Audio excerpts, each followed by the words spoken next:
right, Bradford, you're up. All right.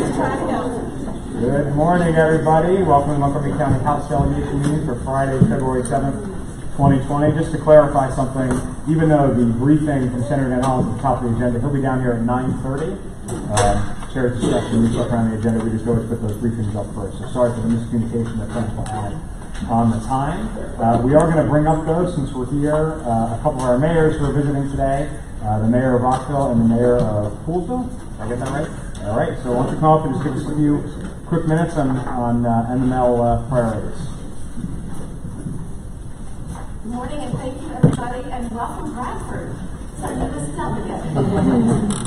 Good to see him again. I haven't seen him since he was a little bit younger. This is the Mayor's Conference weekend, as you know, and we are grateful to be here and talking to everybody about our priority. The first one is to remove the sunset on the HUR. Mayor, would you mind using the microphone just because we are filmed, so. I want all the Rockvillians. My loud voice, anyone? Thank you all for having us. Our biggest priority this year is to remove the sunset on the HUR. That will help immensely as we go forward. Obviously, full restoration is, the follow-up to that, but removing the sunset would be the first thing. Extending the consumer price index increases provided to the state to TF to include local highway user revenues. We have these papers for everyone if you'd like to see them, and I think that's really what we're mostly down here fighting for this time. So, thank you. Just one other thing, you're all invited on the 11th of February to room 170 in this building for a joint Montgomery County PGCMA luncheon, where you all and your staffs are welcome to attend. Thank you. Thanks very much. Thanks for joining us. That's from 11:30 till 1 o'clock. Thank you for visiting today. I should also recognize the chair of the Senate delegation, Craig, who's also here. Craig? Thank you. That's it? Well, the Judicial Proceedings Committee is voting this morning, so they apologize if they're not able to attend when the senator arrives. Thank you. Great. Thank you. Thank you. Thanks for being here. All right, we are going to start with our committee reports since we're going to wait on Senator Van Hollen. So we will kick off with our Land Use, Transportation, and Public Safety Committee. Chair Wilkins. Thank you, Mr. Chair. The committee voted out unanimously favor with amendment MC 2020, residential property advertisements and sales. You might remember that this bill dealt with what can and cannot be included in a house for sale ad and contract regarding a school and school districts. And I'll start with the amendments. So the first amendment that the committee voted out, was the only amendment that the committee voted out. The bill sponsor worked with different stakeholders, including the greater capital area realtors. I want to thank the realtors for their help around this legislation, and the bill sponsor really for working with him. The amendment strikes most of the bill, and it requires that a contract for sale for a single family home, it has to include a notice that school boundaries are subject to change at any time. So it doesn't prescribe the specific words, it just says that there has to be, in the contract for sale, it has to require that's to say that school boundaries are subject to change at any time. So that was a compromise with the realtors, and we passed this amendment out unanimously. Move the amendment. Second. Dr. Wilkins moves the amendment. Second. Is there any discussion on the amendment? Or Collison? Thank you, Chair, and thank you for your work on the bill. So the contract is generally like the last piece of paper the person signs, right? There's nothing before that least any discussion or any other kind of notion that this concept that boundaries might change is going to come before the final paper that I look at when I buy my house? That's a great question, and so there were other compromises that the realtors were willing to make voluntarily on their own that will be changed. So I'll ask the bill sponsor, because we had the conversations with the realtor, to share more of that. We're going to share that after we move the amendments, but if it's okay with Mr. Chair, the realtor. Yeah, thank you. So thank you for Delegate Love and some of the members for working on this amendment, and the realtors really came to the table, I think, with some solutions. If you recall at the Rockville bill hearing, one of the things I said was the bill was made perhaps clumsily, but trying to be drafted in such a way as to have a discussion about the listing software that the realtors use.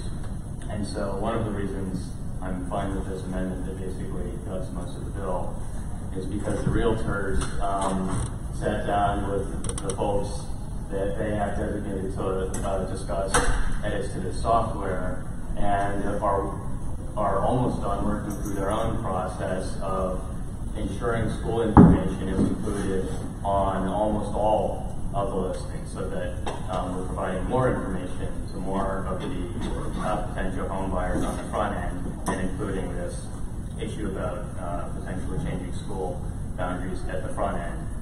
Again, voluntarily on their own. It's a lot easier for them to do it through their software changes. It's also why we left the particular wording to the realtors to come up with on their own. And they also have in the comment section where one can characterize various aspects of the house, already have that algorithm that apparently flags terms and phrases that might raise Fair Housing Act questions, and they're going to undertake their own process to look at what school-related terms might be appropriate to add to that system. But their process is not going to conclude before our legislative session. But they have basically, sounds like they've gone through a few approvals, and this is underway. So we'll expect to see a rollout in coming months, and so we're sort of operating on good faith here. And so that's basically why I think the rest of that part of this bill that was attempting to regulate commercial speech is now unnecessary, because we've had the conversation. They really did a great job working on this on their own. So that's basically what the amendment does.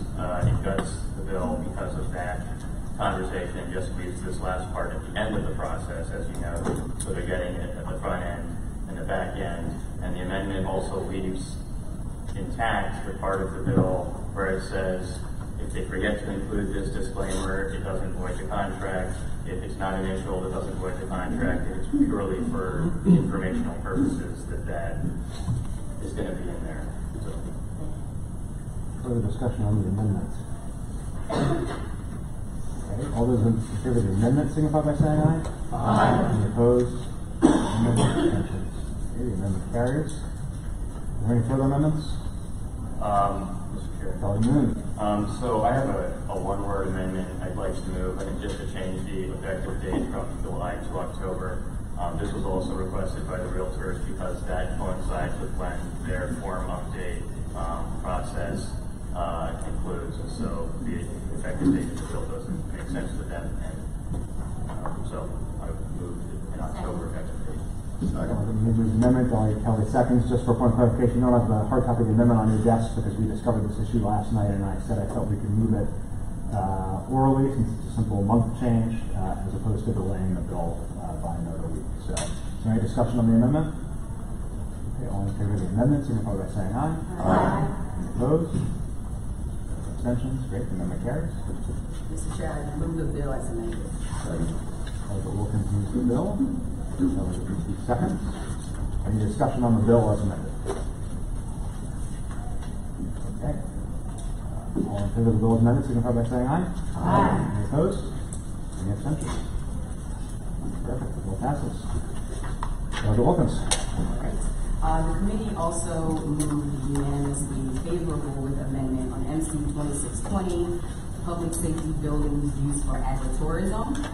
So for everyone's benefit, agritourism, you can think your farm tours, your hay rides, your petting zoos, your barn parties and weddings, etc.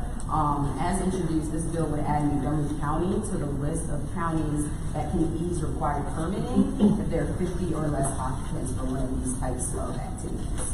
So the committee had extensive discussion around the 50 or less, or it should be 200 or less, what is the appropriate amount.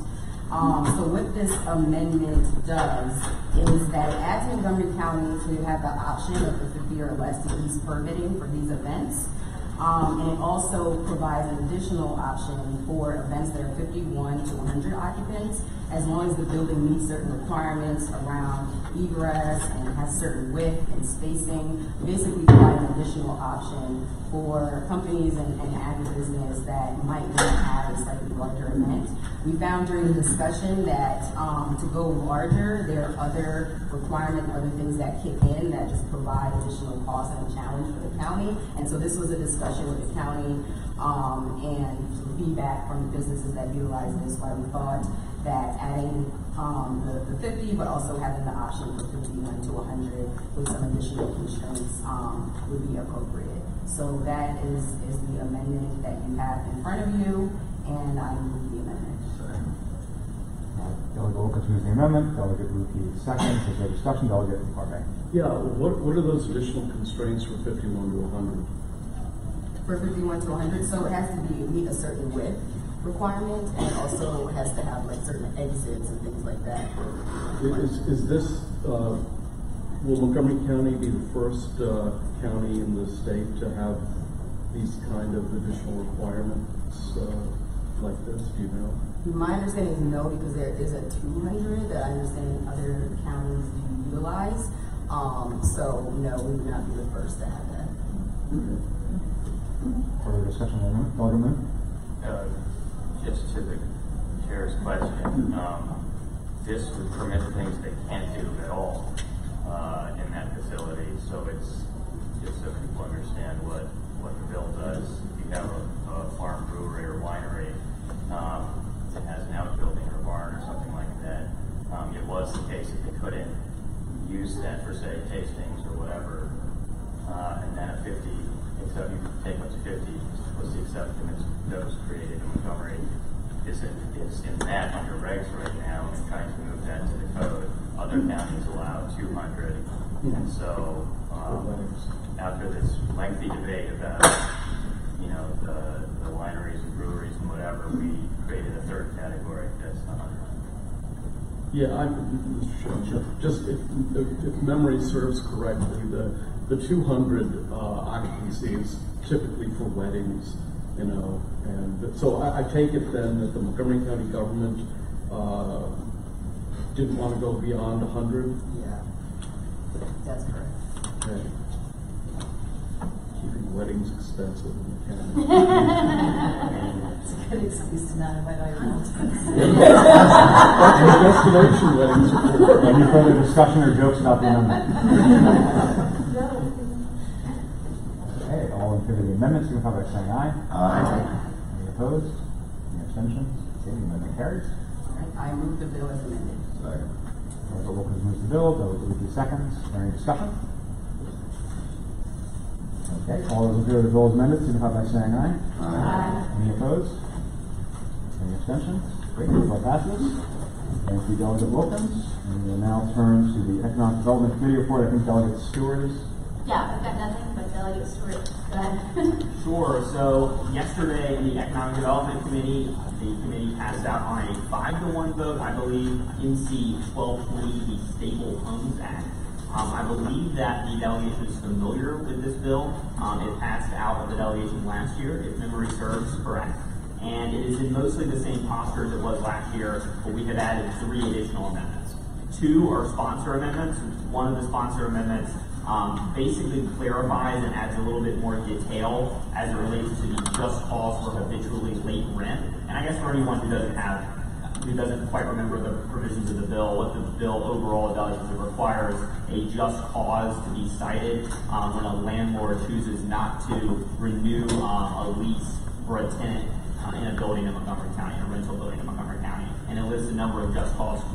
One of those just causes is if a tenant is habitually late in paying rent, that is a just reason, a reasonable excuse, if you will, for a landlord not to renew the lease.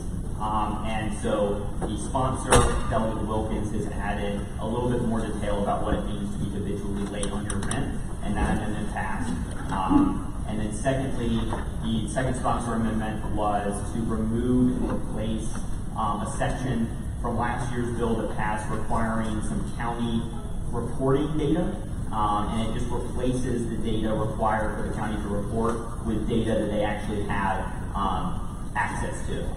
If anyone remembers, Delegate Lopez, and during last year's discussion, fought hard, both in subcommittee and in full delegation, to have a little bit of reporting around basically who these renters are, why are they not being held over, let's find out more information about demographics if that's available. And the county basically came back and said we're happy to provide additional information, but we only have access to certain types of data, and so we'll provide those. And so the sponsor has amended it based on that county feedback. And then finally, we have an amendment from Delegate Crutchfield, which is pretty simple. It carves out an additional exception to the law, or to the bill, for landlords who own 2 or fewer single-family rental properties. And the ideal here is that for small-time landlords who, maybe they have some sort of condo at Deep Creek Lake or Ocean City, and they just basically have 2 sort of single-family units or fewer, that is kind of an intimate enough arrangement that it makes sense for them to be able to not hold over a tenant without providing a just cause. And so that amendment passed as well. So those are the 3 amendments. Otherwise, the bill is in the same form as we passed it 1 year ago. Mr. Chair, I'll move the amendments. Is there a second? Amendments. So delegates to remove the committee amendments. Delegate seconds. Is there discussion on the amendments? Okay, all in favor of the committee amendments, signify by saying aye. Aye. Any opposed? And on the bill, as I've said before, this requires landlords to provide a just cause, one of the listed just causes before they refuse to hold over a lease for a tenant. And now with the amendments, it's in slightly different posture, but basically the same posture as last year. So I move the bill.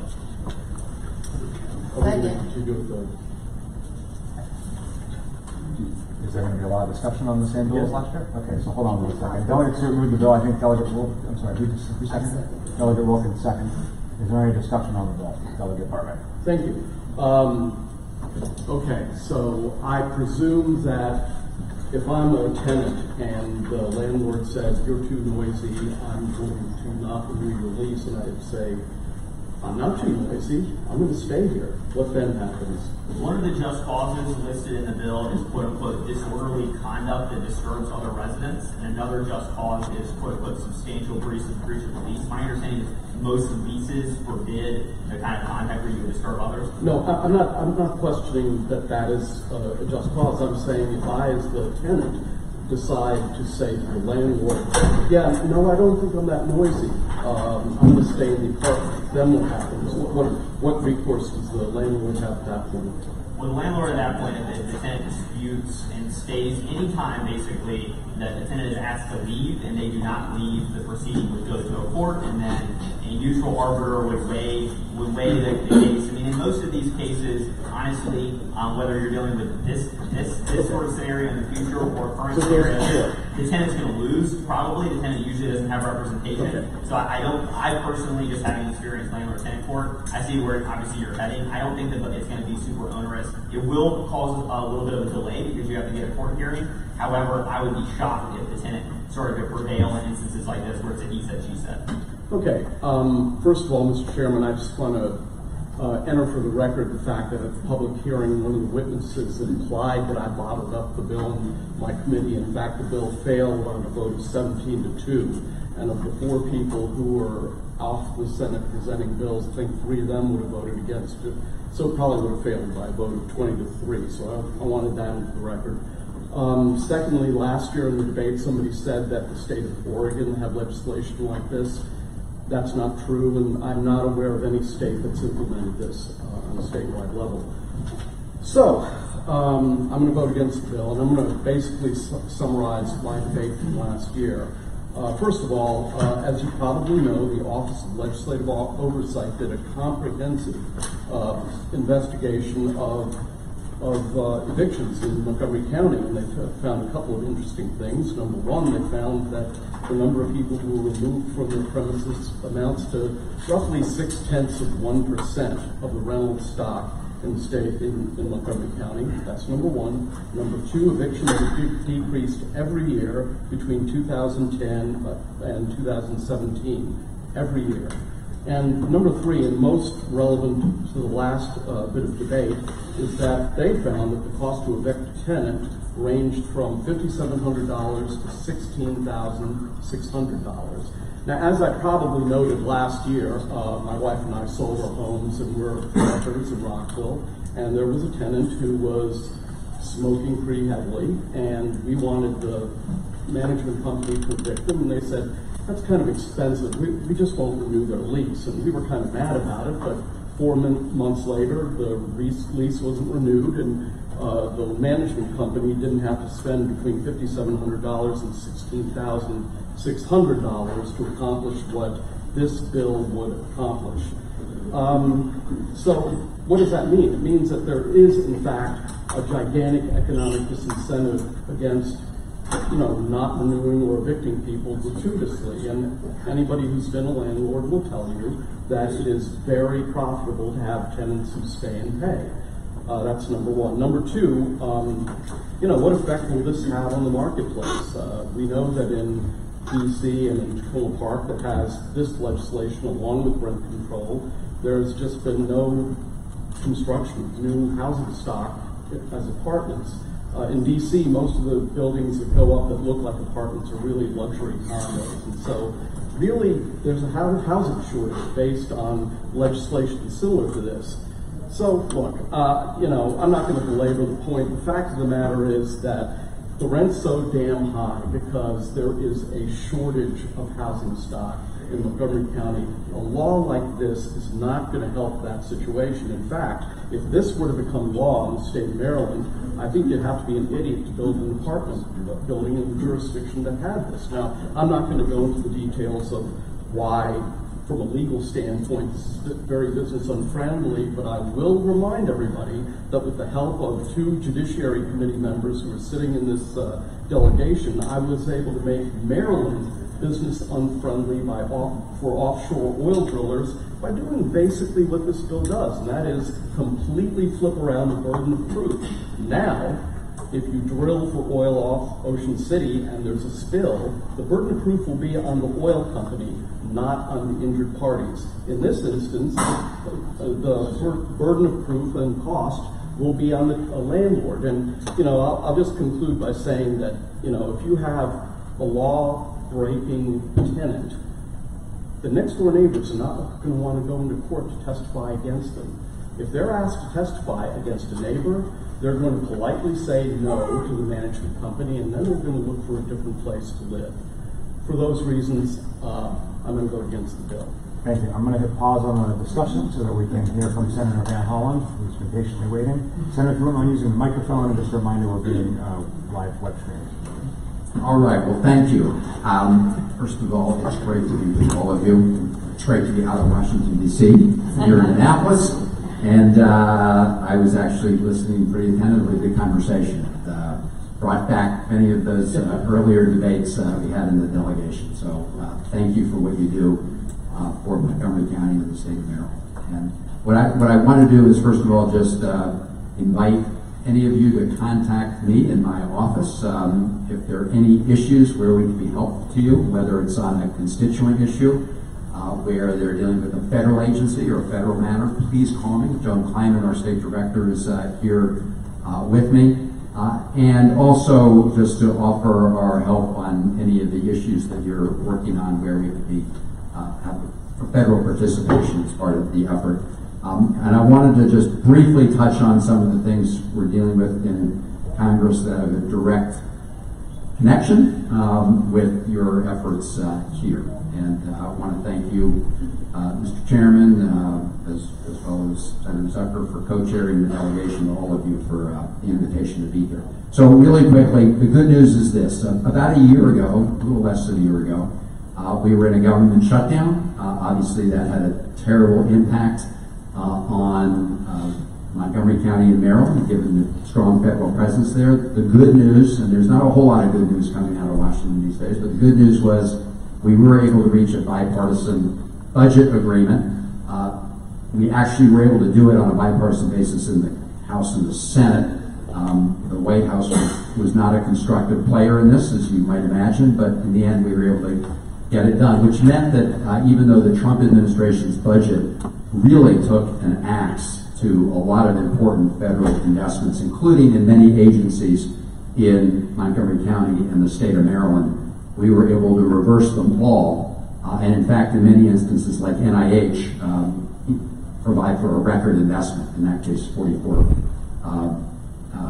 million. So, $1 billion. So that was a very important investment. So that's number one. Number two, we were also able to introduce paid parental leave for federal employees. That's something we've been working on for a very long time, 12 weeks paid parental leave. We think the federal government needs to be an example. Thank you for what you've done here in the state of Maryland. The federal government's been a laggard, and now we hope to apply that not just to the federal government, but to have more of a federal family leave policy as well, paid family leave. So those are some big ticket items that are directly important to all of our constituents. WMATA.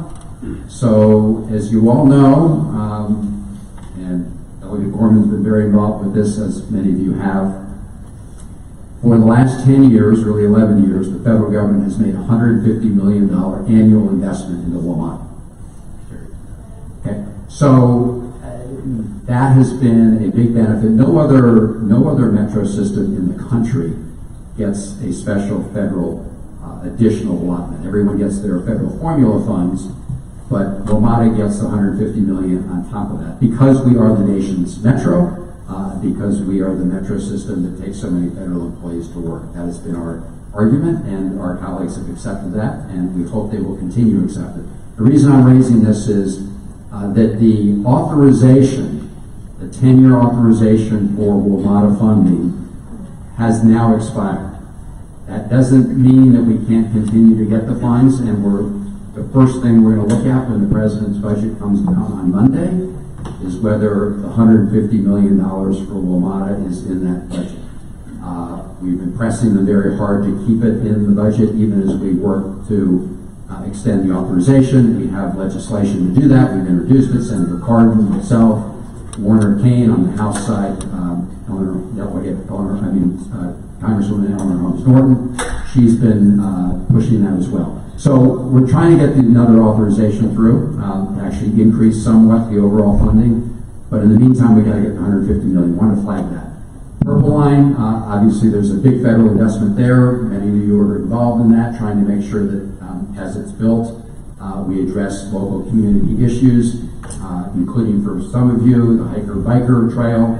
I hope those of you from like District 16 and 18 can work to make sure that the path goes underground, under Wisconsin Avenue. I know there's an issue in the county there now, but hopefully that can be addressed. Let me mention one other issue regarding transportation, the Clara Barton Parkway. A lot of potholes, that's under the jurisdiction of the National Park Service. We've been successful in getting more funds put into the National Park Service because of problems we had on BWI with a lot of potholes. We're working on that now for Clara Barton. We're also working on an infrastructure bill more broadly, but I'm not going to go into details unless there are questions about that. We need a national infrastructure bill. School construction, we have a federal bill to provide more federal support as part of infrastructure to school construction. I know that's a big priority here. Has always been a priority of mine as well. Kerwin Commission, thank all of you who are working on that. I'm sure that's all of you. I remember well the Thornton Commission legislation. Was actively involved in that. Let us know how we can be helpful to all of you as you work on the Kerwin Commission. I think it's an essential investment in our education around the state. I just want to salute all of you who are working hard on that effort. At the federal level, I've introduced legislation called Keep Our Pact Act. It's actually modeled after Maryland law that makes education funding mandatory and dramatically increases it so that we fully fund IDEA and fully fund Title I. We are falling way behind at the federal level, which puts more pressure on states and local governments to have to fill the gap. We're experiencing that pressure in Maryland as we speak. I'm hoping that this bill is now finally getting some traction. Of course, the political stars need to align in Washington to actually get it through. Finally, on the census, please continue to do your good work. I don't know if Delegate Wilkins is here, but thank her for her work on this. But all of you, we need to get the word out on the census. And finally, I'm happy to answer any other questions regarding other issues in Washington. I will just say the House of Representatives, as you know, has passed a mountain of important legislation, everything from universal background checks to address gun safety issues, to reducing the cost of prescription drugs. There are about 400 bills they passed, including some very big important ones, raising the national minimum wage to $15 an hour. They're sitting in the United States Senate. It will probably take another election to be able to get the votes to actually break the logjam on those votes. But thank you for what you're doing here. Maryland is an example I always like to point to at the federal level about what we could be doing nationally if we had a majority of the right kind of leadership. Thank you, Senator. 2/3 of District 16 thanks you for starting with paid parental leave and then WMATA. Really great. Chair Barney? Thank you, Mr. Chairman. Senator, first of all, thank you for sticking up for the Chesapeake Bay and adding your voice to the chorus of people who have been taking the EPA to task for not holding Pennsylvania accountable. So I speak for all the members of my committee, Democrat and Republican, for thanking you for that. That's number one. Number two, I just want to make sure that you're aware of an interesting new transportation proposal that we had a briefing on in my committee, and that is a proposal for a monorail that would go from north of Frederick to the Shady Grove Metro. It's an exciting, interesting proposal, and it's one that I hope you and your staff are aware of. And number three, Senator, you're far too modest. Thornton almost died and you resurrected it in the B&T committee, and I just wanted to mention that. Well, thank you, and thank you for all your work. We were co-conspirators for a long time, Lamar and I, so it's great to see you. Thank you for your work on Thornton. And thank you for mentioning the day. Let me just say on the day, it's a great example of how the Trump administration proposed to do the wrong thing completely. They in their first year budget, cut it out, zero. I mean, the EPA Chesapeake Bay program federally is $73 million. That's what it's been. They zeroed it out. Then the next year, they put in $7.3 million.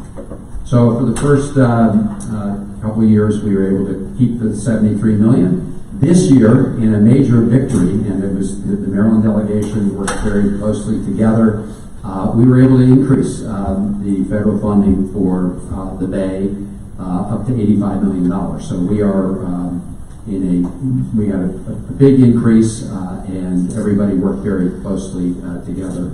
We also have legislation to expand the Fish and Wildlife Services partnership with the Bay. So thank you for mentioning that. And finally, the point you made, which is EPA has to do its job.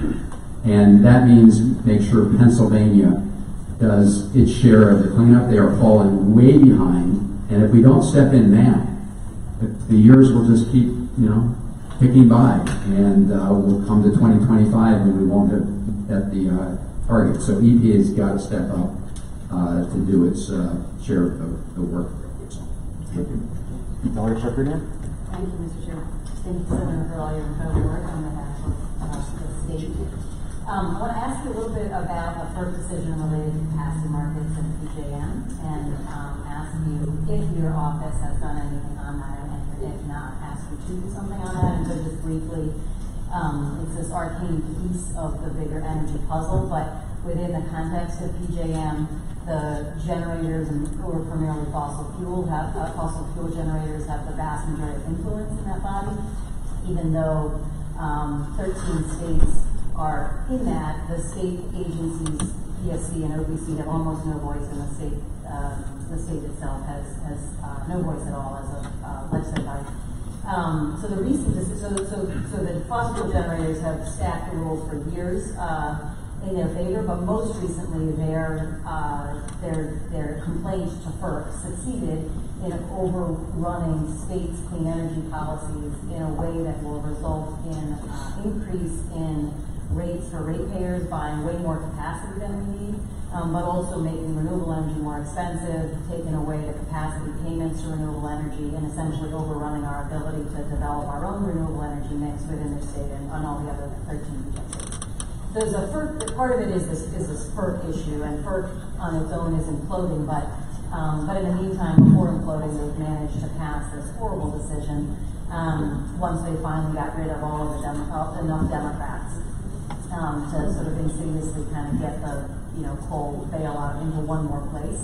But there's also the issue of PJM and PJM leadership, which is primarily, as I said, accountable legally to mostly the companies, less so to decision makers. And so one of the things we're struggling with in Maryland is like, what is the right thing? We have such limited choices, and so what is the right thing for Maryland to do to assert our ability to maintain our clean energy policies, to protect our ratepayers? And so there's some conversations here happening about that, but I think it's something that we definitely would want our federal leaders to be pushing on, both from the FERC perspective as well as from the PJM perspective. And so I'm curious if your office has done anything on that, and/or what you might do. So thanks for raising that issue. And first, I want to again salute all of you for making Maryland a leader when it comes to clean energy standards. The legislation that you passed last year, I think, was very important, and we have tried at the federal level on that front to try to maintain some of the federal tax incentives for clean energy, where we've been successful on some and not as successful on others that we're still trying to push forward. Yeah, I'm familiar with the FERC issue and decision and its impact on RGGI. A group of us actually wrote a letter from regional members to FERC about this issue, and I would welcome the chance to work with you on any other ideas you've got at the federal level. I mean, the challenge we've got, of course, in Congress is everything needs a majority vote, and there are a lot of, unfortunately, forces in Congress that support the FERC decision. But we are pushing back on this. It does have a negative impact on our efforts and RGGI's efforts. So, any suggestions in following up? Happy to work with. I'll follow up with you on Yeah. I think also there's potentially a role to push on PJM itself. Okay. Yeah. Happy to report that. Dr. Chief. Thank you. Good morning. Thank you for your remarks. I'm curious about your perspective regarding the opportunity zone, because I know across the country many states are studying trying to create opportunity centers to attract investments into certain communities. And I know there has been some criticism about President Trump's opportunity zones. What is your take on that, and what is the realistic view on that? Sure. So opportunity zones. Let me first say that they were one small piece of a huge tax bill, and most of that tax bill did all the wrong things. It was the overall bill, right? That was a huge giveaway to very wealthy individuals and big corporations. It was promised that the corporations were going to take all their savings, tax savings, and invest it in higher wages and more investment in plant and equipment. And essentially, they used most of their funds for stock buybacks. And so it did not have its intended effect. It gave a little sugar high bounce to the economy, which has already receded. If you saw last year's GDP was 2.3%, when the president had claimed that this tax bill was going to take us to 4, 5, 6%. So I just want to lay that down. The reason I mention that context is because opportunity zone legislation, if properly crafted, is fine. I'm all for using the federal tax code to incentivize investment in underserved areas. That's a good idea. Now, the issue with the opportunity zone law, the way it's actually drafted, is while in some cases it may have its intended impact, in other areas it is giving tax breaks to projects that were going to be built anyway. I mean, the whole idea of a tax incentive is to try and encourage people to make investments they would not otherwise be making. So there are some projects around the country where people were already planning to do some kind of development project that they're now benefiting from those credits. However, That doesn't mean that there aren't opportunities, and as you know, I mean, the governor's already designated all the opportunity zones in Maryland, and you know, you can quarrel about where some of them are drawn and how they're drawn, but the idea of trying to attract investment in underserved areas by using those incentives is a good one. Again, I think that if anyone was going to go back and actually revise the law, you would draft it in a way where those investments really went in areas they would not otherwise go. But anyway, to the extent we can use it as a tool, and it's on the books, to the extent we can use it as a tool to attract investment in areas that need it most, I'm for it. We should take full advantage of it to the extent we can. I don't know if you have any particular projects in mind in any particular areas, but it's on the book, so it's happening, and we should do our best to try to target those investments in areas that the bill intended to benefit, not projects that were going to happen anyway. Other questions?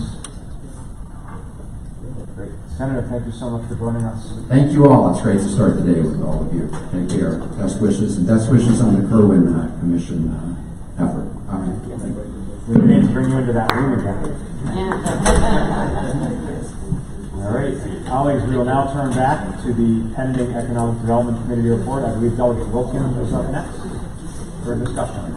Yes, so I would like to thank the committee again for their work on this legislation and for the passage in committee. I'd like to just remind colleagues, current law, a tenant cannot be removed from their unit, or evicted without the courts and without the sheriff. That is current law. If I don't pay my rent, I still cannot. It's not like the landlord can't say, "Get out! I packed up your stuff." You have to go to court, and you have to have a sheriff do it. Same thing with breach of lease. Same thing with tenant holding over. That's current law. We're not creating any sort of new situation in terms of a new kind of bottleneck where it's specific to this, where the courts have to be used. I just want to remind everyone that it is our current law that in order to evict someone, it's a court process and a sheriff process. And my final point is that we're talking about people losing their homes, the place where they live, with literally no reason currently provided. This is the most debilitating thing that can happen to a person, where with 60 days notice, they are asked to leave their homes. All we are saying with this legislation, and by voting for this legislation, is saying that you have to provide a reason. That's all. And we've created a comprehensive list of reasons that are very, very robust, that a landlord can just provide that reason. That is what we're saying, that it's not okay in Montgomery County for someone to lose their home where we don't even have a standard where a reason has to be provided. And so I really urge your support for this legislation, which affirms the right to housing in Montgomery County and the right of all of our residents to be able to live and stay in stable housing. Thank you, Delegate Dumais. Thank you, Mr. Chair. For many of the reasons that Delegate Barbe pointed out, I am going to vote against the bill also. It is not so much that Delegate Wilkins is correct. If there's a breach of lease and a landlord wants to have someone removed, there is an eviction process for that. If there is a nuisance and a landlord wants to proceed in court to have someone evicted, that is the process. Where I disagree is the fact that parties, the landlord and the tenant, sign a lease. And under the terms of the lease, which is a contract, there is a provision that says the tenant can, within, provide, depending upon the lease, 60 days notice, 30 days notice, whatever it is, to say when the 1 year lease is up or the 2 year lease is up, tenant can tell the landlord, I'm leaving. Fine. If it's under the terms of the contract and the landlord says, under the terms of the contract, I'm giving you the 60-day notice that you need to leave. That's a contract. I would actually call this bill requiring every time a landlord wants to make a decision, a property owner wants to make a decision about not renewing a lease, this is sort of the Attorney Employment Act. Because now you're going to have to go to court. And as Delegate Barbie noted, it's not inexpensive. And it's, you know, like I said, maybe I shouldn't complain if it was the Employer Employment Act.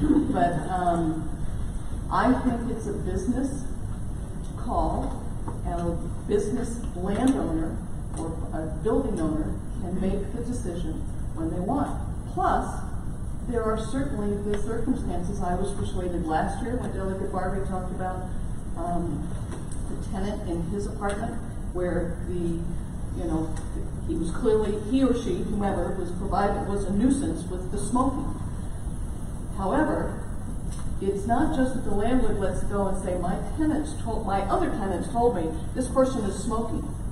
The only way you get evidence in court is to have direct testimony, which means the landlord has to subpoena the other tenants who have to take a day off of work and go in. You don't get to submit evidence. It's called hearsay. And hearsay is not admissible in the district court or the circuit court.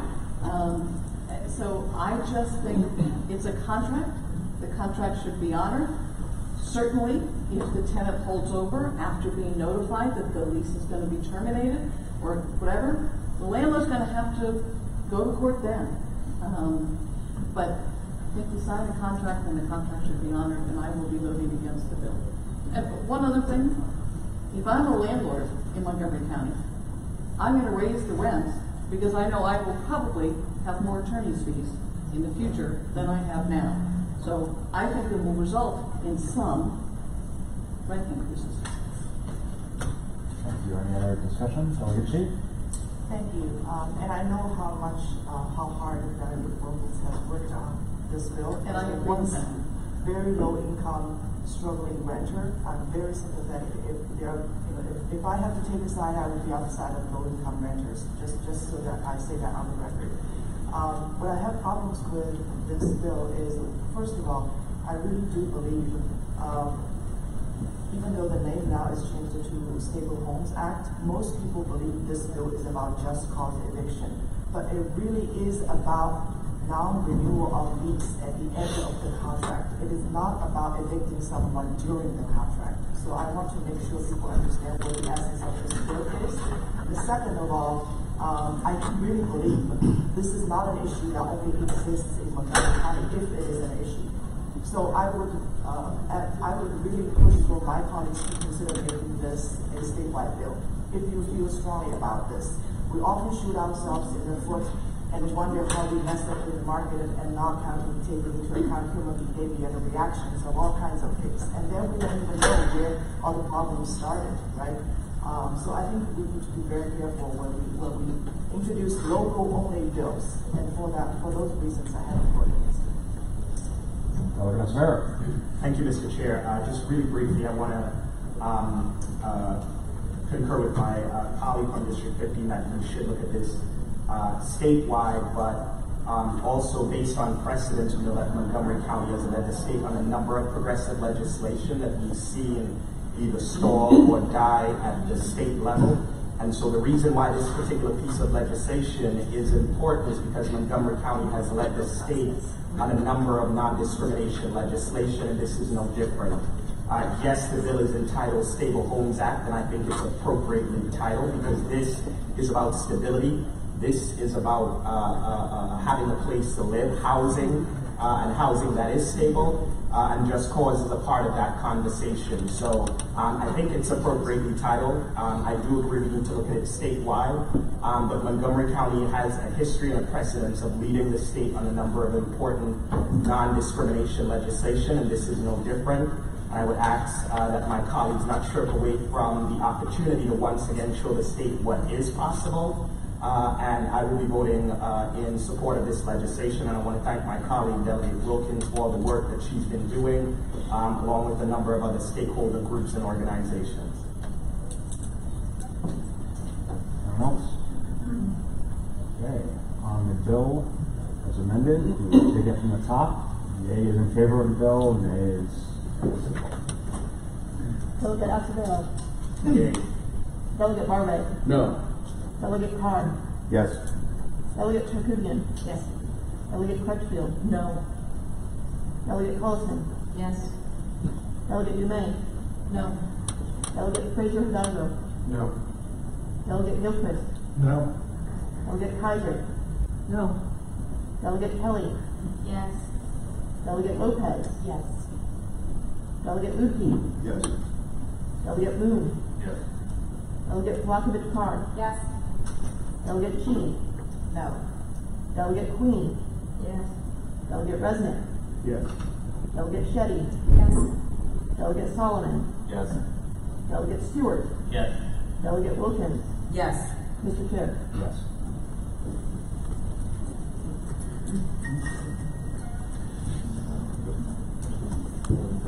Bill passes 16 to 6. 16 to 7, excuse me, 16 to 7, I apologize. All right, let me just briefly speak about where we are with our delegation business. Last year we had our last Friday delegation meeting on February 22nd. We're on track right now to have our last delegation meeting on Fridays on February 21st. We can take credit for the day, but of course it's really just the holiday. Of course, we'll meet as many times as we need to. If the committees slow down their work product, most of the committees only have a small handful of bills left. Of course, those are the most difficult bills. Committee announcements, Delegate Kelly. Economic development is not going to be next week. We will be on the 20th at 9:30 to handle that very last bill in some way or another. Delegate Wilkins. Land use will meet on Tuesday to discuss two bills immediately after session on 218. Delegate Queen. EDH meets today, noon to 18. Delegate Carr. Metro Area Washington Committee is done. We will not meet on Monday or hopefully ever again this session. Bonus points for Delegate Carr. Any other announcements? Great. With Bradford's permission, I'm going to gavel out. All right. Thank you all.